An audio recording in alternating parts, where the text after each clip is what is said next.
Beep, beep, beep, beep, beep. How you doing, folks? Welcome to the Court of the Year. Just to buy me a coffee. Come and be a warrior teacher. That's the most important thing. Starting in March, hopefully, if we can get enough people to do it. But you can never tell whether you will. But there we go. Get a few and we can have a go. I'll see you later with that one. All right? So come and apply in the Dubris. All right? Other than that, please do like and subscribe. Like, subscribe, turn on your notifications, all the usual stuff. I've got a nice piece here from Rebecca Says No from November of 2023. And I thought it was appropriate to remind us that there are high priests in this game. There are people who have set themselves up as high priests. We know them, right? And they should be identified as the high priests they are and treated accordingly with the disdain that they deserve. That's my thinking, right? But that would be, I'm quite a combative chap at times. So Rebecca Says No provided us in November 2023 with a reminder of some of who these high priests are. And there's, for example, there's one in the NHS called Palmer. I think he's a high priest, but I can't find out enough about him to know. This comes off the back of something that I did yesterday, which got rather excited about the end to the NHS Rainbow Badge boondoggle. Do you remember? I was cock-a-oop, wasn't I? Cock-a-oop, doing my happy dance. Right, so I was really excited about that. Gosh. So I thought this would be worthwhile going through again, because Rebecca Says No's done a very good job here. And it's about the Rainbow Badge Scheme. Since 2021, the NHS Rainbow Badge Scheme has been in phase 2 of its existence. Stonewall's website states that Stonewall and the LGBT Foundation will be working in partnership with NHS England. Not anymore. With NHS England, right? With support from Brighton and Hove LGBT Switchboard, the LGBT Consortium, and GLAD, the Association of LGBT Doctors and Dentists. Bunch of nutters they are, right? No, to take the NHS Rainbow Badges to the next level with a new scheme to benchmark and award NHS organisations for their work on LGBT plus inclusion.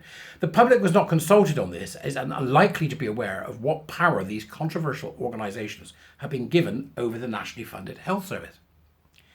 However, phase 2 of the scheme has received the enthusiastic endorsement of one Dr. Michael Brady, who appears to be a gender activist at the heart of NHS England and the National Advisor for LGBT Health. Right? So, yeah, what's that about? Who is he, Dr. Michael Brady? We need to know more. The groups in charge of the Rainbow Badge Scheme uphold a belief in gender identity that the majority of the UK population does not share. For example, on the 23rd of July 2022, Stonewall received backlash for stating that children as young as 2 recognise their trans identity. Can you see what these people are yet? You look back at that in 2022 when Stonewall said that. How are they any different to hate and sit and grin at the camera? They're no different. In June 2023, the LGBT Foundation published national guidance on same-sex care, sparking widespread upset. The Observer's Sonia Soda reported that its advice on how to handle patients' requests for their care gets the law badly wrong and can lead NHS trusts to unlawfully discriminate against female patients. Similarly, Naomi Cunningham, a barrister specialising in employment and discrimination law, described in The Critic how the guidance fails women and encourages NHS employers to break the law. It is worth noting that the LGBT Foundation also has its own awards framework called Pride in Practice. That's another one of the boondoggles, which it uses to assess how much GP practices, dental surgeries, pharmacists and optometrists are meeting this external organisation's requirements. The NHS Rainbow Badge Scheme recently assessed Cambridge University Hospital's NHS Foundation Trust and concluded that the trust should not qualify for one of their awards. The reasons for this included that the trust was found to not have enough LGBT plus inclusive posters visible to patients. Only 5% of patient respondents were asked their pronouns when receiving care, and less than 50% of patient respondents were asked to confirm their gender. That's how they work, innit? They get it into the processes, they get it into the procedures, they just, add it on. Frankly, this should give some reassurance to residents of Cambridge that the hospitals are focusing on medical care rather than this performative content.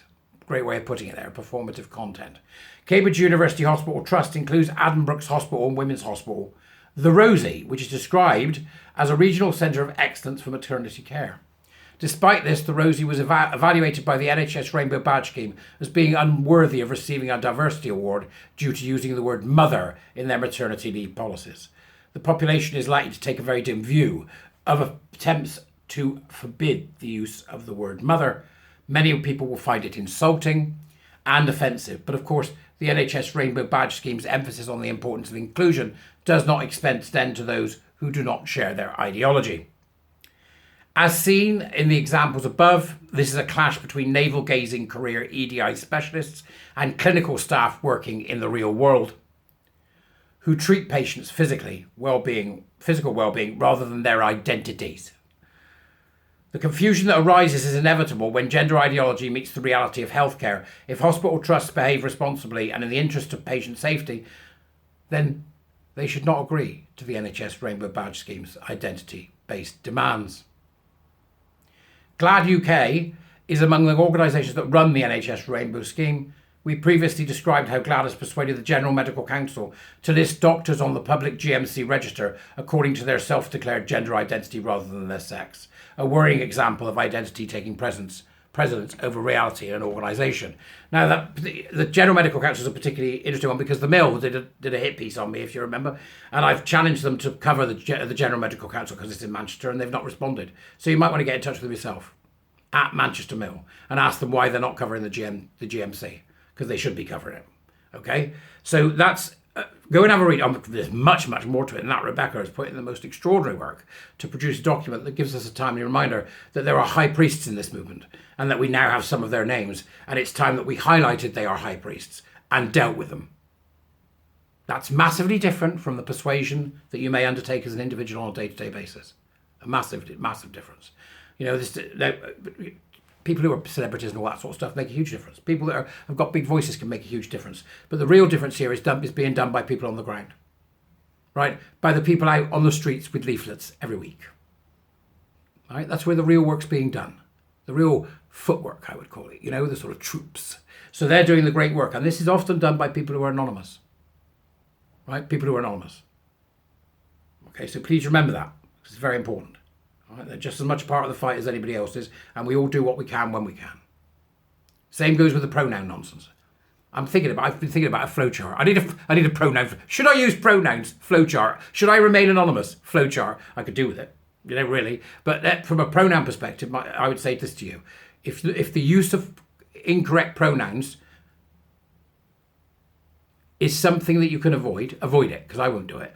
But if you are in a situation where if you do not play ball, it will affect your economic, social, or mental well-being, and you are not in a position to stand on your own 2 feet, and by that I mean financially, then you do what is only safe for you to do, and you do it in your own way. If you have a platform and you are well enough to, you know, you're strong enough to be able to take a knock, and your organisation is not the one that's stopping you, then I think you should stop doing it immediately and recognise this for the extreme danger that it is. So it's about position, isn't it? Where am I? I got thrown into it. Many of us got thrown into it, right? So we had to find a different way to make money. Oh, I got called, some feminist yesterday called me a grifter, by the way. I'm now a grifter. It's a grift. All this work I've been doing is a grift. These people. It's the mad left, I think. Don't know what you think. I think it's the mad left. Because they're mad, and wherever you put them, they're mad, aren't they? In the trans rights movement, in the feminist movement, in the gay men's movement, the left are bloody insane. Comes with the territory, doesn't it? So you've got gay men fighting for gay men's rights, right? I mean, you have females fighting for women's rights, yeah, women fighting for women's rights. You've got lesbians fighting for lesbians' rights. All this stuff going on, right? And then no matter which of those bubbles you go to, you've got the nutty left hanging on to the coattails, the coattails, hanging on to the coattails of nut jobs like me. There are high priests in this movement. Hayton is a high priest. The guy in the article is a high priest. Who else is a high priest? What, Maggie Chapman? She's a high priest. Right? So we know them. We know who they are. Get the list. Give me a list on Twitter. Who are the high priests? Let's get them up in a gallery so everybody understands who the high priests are. Let's do it, right? Get them up there. Because that's the ones that bother me the most, alongside the fact that we'll be scrapping amongst each other if we don't identify who these people are that are bad faith actors and why. And so the loony left in the gay movement, you can get to go on, off you go to the bloody gulag, because that's where you'd send us. And the same goes for the loony left on the feminist side. Deal with your loony left, I'll deal with mine. All right? Just get the loony left gone. Imagine Starmer in for 4 months, then there's a coup and Corbyn comes in. Oh boy, then we're in trouble. But who knows what's going to happen next? So, if you have to use pronouns because it's for your economic, social and well-being stability, do it. So what? I don't care. But if you're in a position where you are relatively comfortable and you have absolutely no need not to, then don't. Because if you're doing it when you're that comfortable and it's not going to affect you, you're doing it because it makes you feel better, not because it makes them feel better. I'll see you later. Bye.